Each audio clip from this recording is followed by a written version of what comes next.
Assalamualaikum warahmatullahi wabarakatuh. Perkenalkan, nama saya Winda Nabila Swastika dengan NIM 18000300152.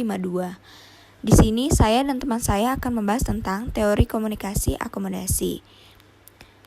Teori komunikasi akomodasi yaitu pencetusnya adalah Howard Giles. Tradisinya yaitu sosio-budaya. Konteksnya itu adalah budaya. Latar belakang dari teori ini adalah teori ini membahas dua hal utama.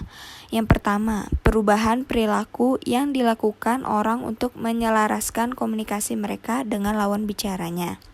Yang kedua, sejauh mana orang menganggap lawan bicara selaras dengan mereka. Teori ini berkaitan dengan tautan antar bahasa, konteks, dan identitas.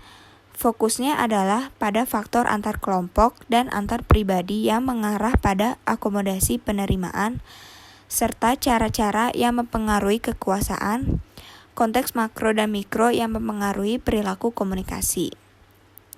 Gagasan di dalam teori ini terdapat 3 konsep utama di dalam teori komunikasi akomodasi, yaitu yang pertama, konvergensi.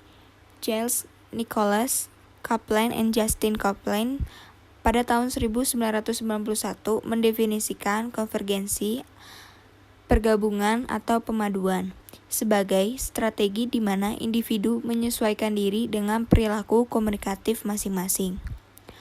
Orang mungkin beradaptasi dengan tingkat bicara, jeda, tersenyum, tatapan mata, dan perilaku verbal dan nonverbal lainnya. Konvergensi adalah proses selektif, karena tidak selalu memilih untuk memberlakukan strategi konvergensi dengan orang-orang. Ketika orang melakukan konvergensi, mereka bergantung pada persepsi mereka tentang ucapan atau perilaku orang lain. Yang kedua ada divergens.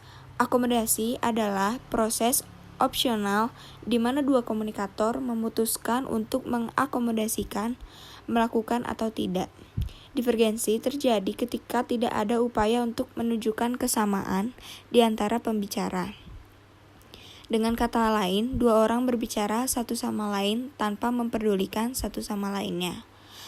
Ada beberapa alasan mengapa orang melakukan divergensi, yaitu yang pertama, divergensi adalah cara bagi anggota komunitas budaya untuk menjaga identitas sosial. Yang kedua, berkaitan dengan perbedaan kekuatan dan peran dalam percakapan. Yang ketiga yaitu dalam percakapan dipandang sebagai anggota kelompok yang tidak diinginkan, dianggap memiliki sikap berbahaya atau menunjukkan penampilan yang tidak menyenangkan. Itu menurut Street dan Giles pada 1982. Kemudian yang ketiga ada over accommodation. Menurut Jane Zangler yaitu pada tahun 1991. Over accommodation adalah istilah yang dikaitkan dengan orang-orang yang meskipun bertindak dari niat baik dianggap sebagai penggadaan atau sebaliknya merendahkan martabat lawan bicaranya. Over accommodation dapat ada dalam 3 bentuk, yaitu yang pertama sensory over accommodation. Terjadi ketika seorang pembicara terlalu menyesuaikan dengan orang lain yang dianggap terbatas dalam beberapa cara. Batasan itu yaitu mengacu pada batasan linguistik atau fisik. Yang kedua yaitu dependency over accommodation. Terjadi ketika pembicara menempatkan pendengar dalam status rendah dan pendengar dibuat agar tampak bergantung pada pembicara. Yang ketiga adalah intergroup over accommodation, yaitu terjadi ketika pembicara menyatukan pendengar ke dalam kelompok tertentu, gagal memperlakukan setiap orang sebagai individu, tetapi memasukkan lawan bicara ke dalam stereotip budayanya yang dianggap lebih rendah. Selanjutnya adalah komponen-komponen. Sangat penting untuk communication accommodation theory dan mempengaruhi jalannya dan hasil percakapan antar budaya.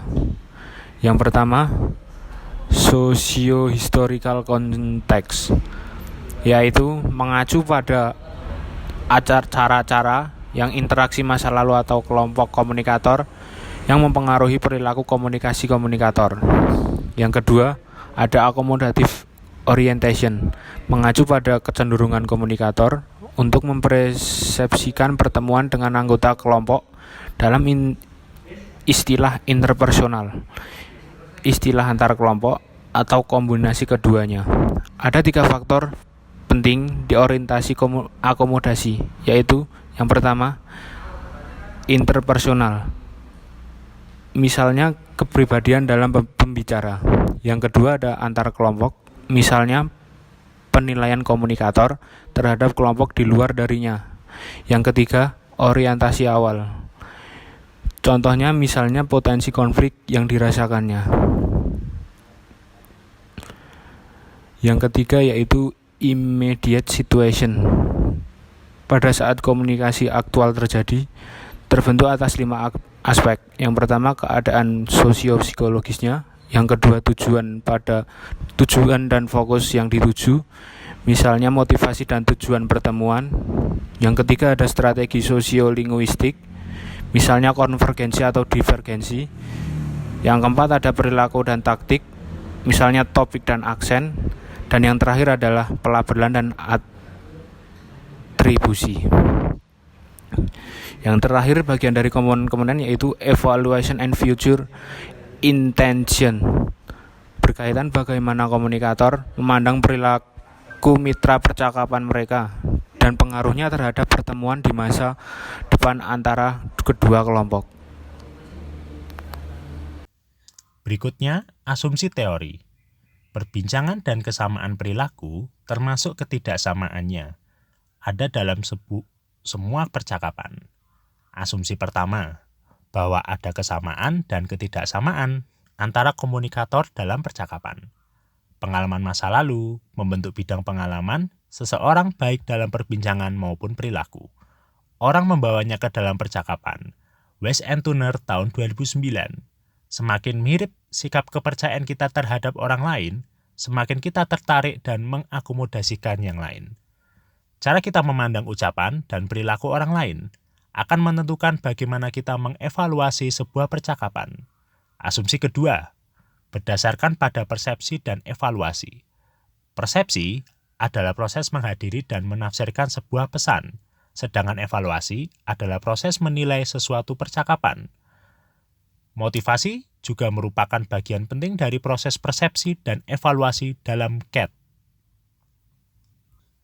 Bahasa dan perilaku memberikan informasi tentang status sosial dan kelompok yang dimiliki. Asumsi ketiga, berkaitan dengan efek yang dimiliki bahasa terhadap orang lain. Bahasa memiliki kemampuan untuk mengkomunikasikan status dan kelompok yang dimiliki antara komunikator dalam percakapan. Akomodasi bervariasi sesuai tingkat kesesuaiannya, dan norma-norma membimbing proses akomodasi. Asumsi keempat, berfokus pada norma dan isu kelayakan sosial. Norma adalah harapan, perilaku yang dirasakan individu atau tidak boleh terjadi dalam percakapan. Hubungan norma dan akomodasi, menurut Galois and Kellen, tahun 1991. Norma menempatkan batasan dengan tingkat yang berbeda-beda. Pada tingkatan akomodatif yang dianggap diinginkan dalam interaksi. Misal, norma umum bahwa orang yang lebih muda harus taat pada orang yang lebih tua. Berikutnya, aplikasi teori. CAT yang berfokus pada peran percakapan kehidupan manusia dianggap sebagai teori mudah dipahami dan sederhana. Teori ini digunakan penelitian media massa Bell tahun 1991, dalam komunikasi keluarga Fox tahun 1999, komunikasi antar budaya Horsney dan Galois tahun 1998. Contoh lainnya, penerapan CAT yaitu dalam sebuah wawancara dengan pewawancara dan narasumber yang memiliki perbedaan latar belakang budaya. Ada kecenderungan seseorang yang diwawancarai akan cenderung menghormati orang dari institusi tertentu yang sedang mewawancarainya. Dalam kondisi tersebut, orang yang sedang diwawancarai akan cenderung mengikuti alur pembicaraan dari pewawancara. Pada saat itulah orang yang sedang diwawancarai sedang melakukan akomodasi komunikasi. Dengan kata lain, teori ini erat kaitannya dengan masalah kebudayaan. Selanjutnya ada kesimpulan. Jadi, teori ini menunjukkan bahwa konsep diri seseorang terdiri dari identitas pribadi, misalnya karakteristik tubuh, perilaku psikologis, dan juga identitas sosial, misalnya dengan kelompok. Akomodasi didefinisikan sebagai kemampuan untuk menyesuaikan, memodifikasi, atau mengatur perilaku seseorang dalam menanggapi yang lain. Biasanya dilakukan tanpa disadari. Sekian dan terima kasih.